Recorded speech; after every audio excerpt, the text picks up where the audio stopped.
અરે ના ના, આવતીકાલે ઓફિસે આવું એટલે સૌથી પહેલા તમારું કામ લઈ લઈશ. કાંઈ વાંધો નહીં. હા આવી ગયા? હા. લાવો બેગ મૂકી દો. અરે ના પણ અરે લાવો મૂકી દો અલા. છું. ચા જોવે છે કે કોફી જોવે કાંઈ છે? મારે એવી ટેવ ક્યાં રોજ છે.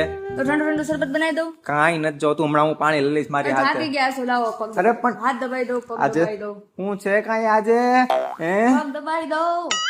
આજે કાંઈક વિચાર્યું લાગે. લાલચ વગર આ વસ્તુ થાય નહીં. અરે ના ના કાંઈ નથી. આ તો મને એમ થયું કે તમે રોજ એટલી બધી મહેનત કરો છો ને, તો એટલે હું પગ ને હાથ દબાઈ દઉં તો સારું લાગે થોડુંક, એટલા માટે, બીજું કાંઈ નથી.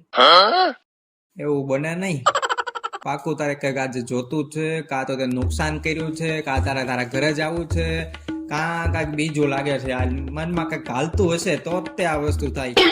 અરે કાંઈ નહીં, આ તો છે ને બાજુવાળાના ઘરે 55 ઇંચનું ટીવી આવ્યું, તો મને એવો વિચાર આવ્યો કે આપણે 32 ઇંચનું છે, ઈ પણ 5 વર્ષ જૂનું છે, તો આપણે 72 ઇંચનું લઈ આવું છે. બાજુવાળાએ તો બીજી વાર લગ્ન કર્યા. કરું તમને તો કઈ કહેવા જેવું જ નથી. આ લગ્નને એટલા બધા વર્ષ છે, હજી સુધી એક વસ્તુ તમે મને નથી અપાવી. એક ટીવી માંગ્યું તો એમાંય તમને વાંધો છે. બોલવું જ નથી તમારી સાથે, જાઓ. મિત્રો પણ મૂંઝાવાનું નહીં. આવી સિચ્યુએશનમાં પત્નીને કેવી રીતે મનાવવી અને કેવી રીતે પૈસા બચાવી લેવા, કોઈ વસ્તુ નહીં અપાવીને મારી પાસે શીખો. જોજો હમણાં સાંભળ. શું છે? જો પેલા મારી વાત આખી સાંભળી લે, પછી તું એમ કે ને કે નહીં મારે 72 ઇંચનું ટીવી લેવું છે, તો 72 ઇંચનું તને ટીવી અપાવી દઈશ અને આરે એક તને મોબાઈલ અપાવી દઈશ. પેલા તું સાંભળી લે ને પછી તું નક્કી કરજે તારે શું કરવું છે. બરોબર? હા બોલો, શું? જો બાજુવાળા પાસે તારી જેવી સુંદર પત્ની નથી, એટલે એને ટીવી લેવું પડે છે. પણ મારી પાસે તો તું પોતે છો આટલી સુંદર પત્ની, તો પછી હું તને જ ન જોઉં.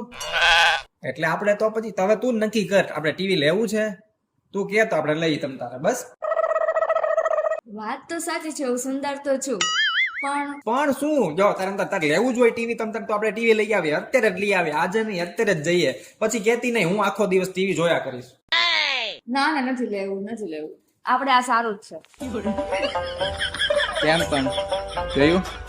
શું જોયું? કાંઈ નહીં તમ તારે તું ટીવી જો.